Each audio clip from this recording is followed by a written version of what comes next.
প্রথম ওয়ানডেতে হারের পর আজ অনুশীলন করেনি বাংলাদেশ দল। অন্যদিকে জয়ে শুরুর পরও দ্বিতীয় ম্যাচে সামনে রেখে নিজেদের ঝালিয়ে নিয়েছে শ্রীলঙ্কা। দু দলের সবশেষ খবর জানার চেষ্টা করব দর্শক। এই মুহূর্তে কলম্বোতে আছেন রিপোর্টার তারেক হাসান শিমুল। সবশেষ খবর জানতে সরাসরি যাচ্ছি তার কাছে। শিমুল, দ্বিতীয় ওয়ানডের আগে 2 দিনের একটা গ্যাপ বাংলাদেশ দলের আগামীকালকে প্রিভিউ ডে এবং কি আগামীকালকে বাংলাদেশ দল অনুশীলন করবে। আজকের দিনটা বিশ্রামের মধ্যে কাটিয়েছে। ব্যাখ্যাতীত এই ব্যাটিংয়ের পর আসলে বাংলাদেশ দল কিছুটা রিল্যাক্সের মধ্যে থাকার চেষ্টা করেছে। আসলে আমরা সাবেক ক্রিকেটার এবং যদি বলি বাংলাদেশ দলের সাবেক কোচ চাম্পাকা রামানায়কের যে রিপোর্টটি আসলে এতক্ষণ প্রচারিত হচ্ছিল, তিনি যেমনটাও বলছিলেন, তার সাথে আলোচনা বা আলাপ করেও আসলে যেটা বলছিলেন, এই ধরনের ব্যাটিংয়ের আসলে কোনো ব্যাখ্যা হয় না, মানসিকতার একটা বিষয় তো থাকে। সেই জায়গাটায় মেন্টাল গেমে বাংলাদেশ অনেক বেশি পিছিয়ে ছিল।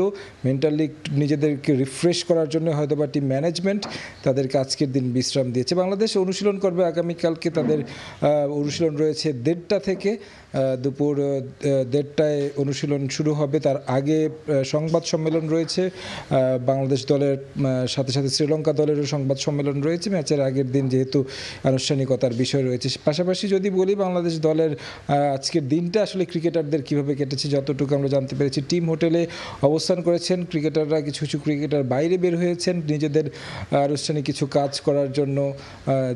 পার্সোনাল যেই কাজগুলো থাকে সেইগুলোর অনেকটা বাধা ছোঁয়ার বাইরে আসলে ছিল। টিম ম্যানেজমেন্টের পক্ষ থেকে কোনো ধরনের রেস্ট্রিকশন ছিল না, এই একটু রিফ্রেশমেন্টের জন্য যেটা করা। তবে অন্য যেই সময়গুলোর মধ্যে যে আসলে বাংলাদেশ যেভাবে সমালোচনার মধ্যে আছে, এই জায়গা থেকে বের হওয়ার একটাই মাত্র হচ্ছে জায়গা, সেটা হচ্ছে পারফর্ম করা। এবং কি বাংলাদেশ দলের যে ব্যাটিংয়ের শ্রী দেখা গেছে প্রথম ম্যাচে, সেক্ষেত্রে কতটুকু আসলে এই সময়ের মধ্যে তারা ব্যাক করতে পারবে সেটা আসলে দেখার বিষয় রয়েছে। তবে নিশ্চয়ই স্বপ্ন দেখতেই হয়, স্বপ্ন আসলে নিয়েই বাঁচতে হয়।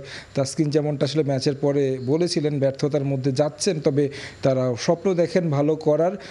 নিশ্চয়ই সেকেন্ড ম্যাচ থেকে তারা সেই স্বপ্নটা বাস্তবে রূপ দেবে, সেই প্রত্যাশা রাখতে হচ্ছে। তো কলম্বো থেকে আমার কাছে এই ছিল সবশেষ খবর। শিমুল, ধন্যবাদ আপনাকে। আমরা সরাসরি যুক্ত হয়েছিলাম কলম্বোতে। সেখান থেকে আমাদের সহকর্মী তারেক হাসান শিমুল জানাচ্ছিলেন বাংলাদেশ এবং শ্রীলঙ্কা দলের সবশেষ খবর।